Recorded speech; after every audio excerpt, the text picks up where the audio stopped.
আমার মনে হয়েছিল সে তোমার কথা শুনবে না। আমার মনে হয়েছিল তারা যাবে না। এই ধরনের কথাগুলো যখন আমরা বলতে যাই তখন আমরা ব্যবহার করে থাকি I was under the impression. I was under the impression এটার অর্থ হচ্ছে আমার মনে হয়েছিল। তাহলে আমার মনে হয়েছিল সে তোমার কথা শুনবে না। I was under the impression he wouldn't listen to you. আমার মনে হয়েছিল সে তোমার কথা শুনবে না।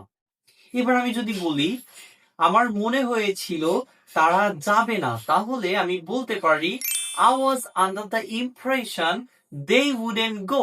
I was under the impression they wouldn't go. আমার মনে হয়েছিল তারা যাবে না।